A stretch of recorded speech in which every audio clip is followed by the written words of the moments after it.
दोस्तों आज सुनिए प्रसिद्ध शिक्षाविद सोनम वांगचुक की आवाज़ में चाइना की बर्बादी का विजन। मैं लद्दाख में हूं और आप देख रहे हैं सिंधु नदी को बहते हुए यहाँ, और वो जो पहाड़ियाँ हैं उनके पीछे नुब्रा और चांगतांग के वो इलाके हैं जहाँ पर ये तनाव बढ़ता जा रहा है। हज़ारों सैनिक वहाँ ले जाए जा चुके हैं। सुनने में आया है चीनी वायुसेना के जहाज़ भी वहाँ तैनात किए गए हैं, और एक घंटे पहले भारतीय वायुसेना के जहाज़ भी मेरे ऊपर मंडरा रहे थे। सामान्यतः जब सीमा पर तनाव होता है तो हम आप जैसे नागरिक ये सोचकर सो जाते हैं रात को कि सैनिक इसका जवाब दे देंगे, मगर मैं आज आप लोगों को ये ज़रूरी बात बताना चाहता हूँ कि इस बार सिर्फ सैनिक जवाब नहीं, दो तरफा जवाब हो और उसमें नागरिक जवाब भी हो। तो आप जैसे नागरिक दिल्ली, मुंबई और बेंगलोर और अनेक शहरों से क्या कर सकते हैं इसमें, ये समझने के लिए पहले हमें समझनी होगी चीन की ये हरकत और वो ऐसा क्यों कर रहा है। आपने देखा होगा कि ये सिर्फ भारत के साथ नहीं हो रहा है, बल्कि पिछले कई हफ्तों से चीन ये दक्षिण चीनी सागर में वियतनाम, ताइवान और अब हांगकांग के साथ भी छेड़खानी कर रहा है। और मेरा ये विश्लेषण है कि वो ये सब किसी देश के साथ दुश्मनी के वजह से ज़्यादा अपने अंदर की समस्याओं को सुलझाने के लिए कर रहा है। आज चीन को सबसे बड़ा डर है तो अपने जनता से डर है। उनकी 140 करोड़ की आबादी जो कि एक बंधुआ मजदूर की तरह बिना मानवाधिकारों के चीनी तानाशाह सरकार के लिए काम करते हैं और उसे धनी बनाते हैं, जब वो नाराज़ हो जाए तो फिर एक क्रांति की सी परिस्थिति बन पड़ती है और इससे चीन बहुत डरता है। आज कोरोना के प्रकोप के बाद चीन में फैक्ट्रियां बंद हैं, एक्सपोर्ट्स बंद हैं और बेरोजगारी 20% तक बढ़ चुकी है। लोग बहुत नाराज़ हैं, क्रांति हो सकती है, तख्ता पलट हो सकता है। इसीलिए चीन पड़ोसियों से दुश्मनी करके अपनी जनता को अपने साथ जोड़ने में लगा हुआ है, और ये पहली बार नहीं कर रहा है। 1962 में जब भारत के साथ जंग की तो वो जंग भी उसने अपने जनता को संभालने के लिए की थी। तब 4 साल का अकाल और भूखमरी हुई थी और इससे ध्यान हटाने के लिए ये जंग की थी। चीन के लिए अपनी जीडीपी और जो खुशहाली है उसे बढ़ाते रहना बहुत ही ज़रूरी है, और जिस दिन जीडीपी घट जाए वहाँ की जनता क्रांति के लिए तैयार है।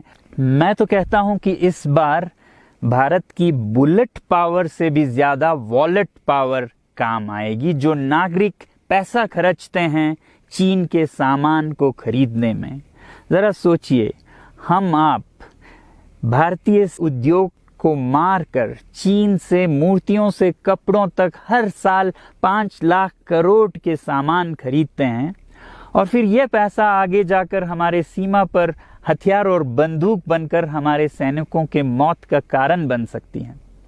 तो इसलिए अगर हमारे देश के 130 करोड़ लोग और 3 करोड़ जो भारतीय बाहर के देशों में हैं, सब मिलकर भारत में और बल्कि दुनिया भर में एक boycott made in China movement या अभियान शुरू करते हैं, तो आज दुनिया भर में चीन के प्रति रोष है।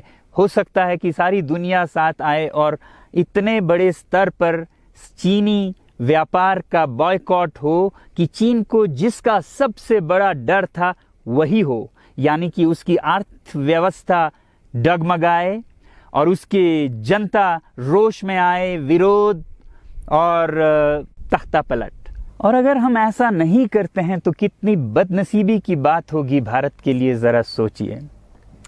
एक तरफ हमारे सेना सीमा पर जंग लड़ रही होगी और दूसरी तरफ हम आप चीनी सामान, मोबाइल से लेके कंप्यूटर्स, कपड़ों से लेके खिलौनों तक को खरीद कर उनकी सेना को पैसा भेज रहे होंगे, चीन की सेना को।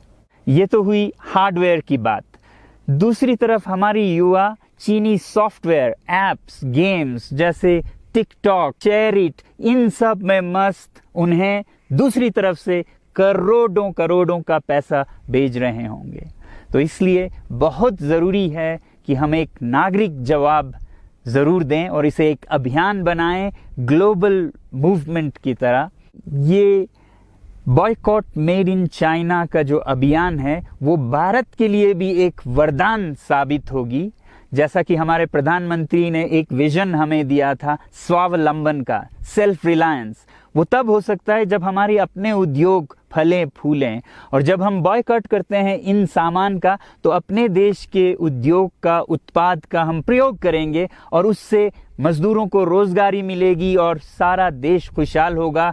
बजट होगा कि हम और अच्छी तरह से टक्कर ले सकें सीमा पर भी। तो इसके लिए मैं आप लोगों से अपील करता हूं कि जहां तक ऐप्स और सॉफ्टवेयर की बात है तो हमारे युवाओं को एक हफ्ते में उन्हें अनइंस्टॉल करना चाहिए। Boycott made in China, software in a week and hardware in a year. क्योंकि साजो सामान के लिए वक्त लगेगा हमारे अपने देश से और बाहर से विकल्प निकलने तक, तो उसे हम 1 साल के अंदर कर सकते हैं। तो ये हम न सिर्फ अपना प्रतिज्ञा करें बल्कि 100 और लोगों को इसके बारे में समझाएं, शेयर करें सोशल मीडिया पर, और हमारी जो मीडिया है वो जनता तक, देश के कोने कोने तक पहुंचाए। और जैसे ही इसका असर दिखने लगेगा, इंटरनेट से ऐप्स लाखों में, करोड़ों में अनइंस्टॉल होंगे, तो चीन को संदेश साफ जाएगा और यही एक तरीका उसे मेज पर पहुंचा सकती है जहां पर की बातचीत हो शांति की। नमस्कार दोस्तों, आप देख रहे हैं क्विक स्टेप इंडिया। सब्सक्रिप्शन के लिए आप लाल बटन दबाएं, नोटिफिकेशन के लिए घंटी के बटन। तो जाते जाते मैं ये बता दूं कि मैं क्या करने जा रहा हूं। इस फ़ोन पर जो भी चीनी ऐप्स हैं उन्हें तो मैं 1 हफ्ते में हटा रहा हूं, बल्कि ये फ़ोन जो कि चीन में बना है इसे भी मैं 1 हफ्ते में अपनी ज़िंदगी से अलग कर रहा हूं। और 1 साल के अंदर हर वो चीज़ जिस पे मेड इन चाइना लिखा है उसे ज़िंदगी से निकालने जा रहा हूं। हमें चीन से, चीनी लोगों से कोई समस्या नहीं है, चीनी सरकार और उनकी रवैयों से समस्या है। जब तक चीन में परिवर्तन ना हो हमें ऐसा करना होगा। और आप लोगों से मैं अपील करता हूं कि आप अपने शहर में, अपने मोहल्ले में ऐसे इवेंट्स करें जहां लोग प्रतिज्ञाएं करें कि चीनी सामान का बहिष्कार करें जब तक चीन में परिवर्तन ना हो। और मैं सालों से कहता रहा हूं कि 21वीं सदी में देश के लिए जान देने की नहीं बल्कि जिंदगी देने की ज़रूरत है। लद्दाख में बढ़ते हुए ये देश के लिए जान देने का कारोबार बहुत देखा, और जहां एक तरफ मैं सलाम करता हूं उन लोगों के लिए, उन लोगों को जिन्होंने देश के लिए जान दिया, मगर इस 21वीं सदी में मेरा ख्याल है कि देश के लिए जान देने की नहीं, जिंदगी देने की ज़रूरत है।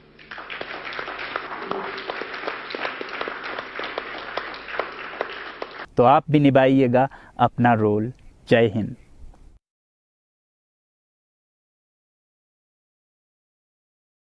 नमस्कार दोस्तों, आप देख रहे हैं क्विक स्टेप इंडिया। सब्सक्रिप्शन के लिए आप लाल बटन दबाएं, नोटिफिकेशन के लिए घंटी के बटन।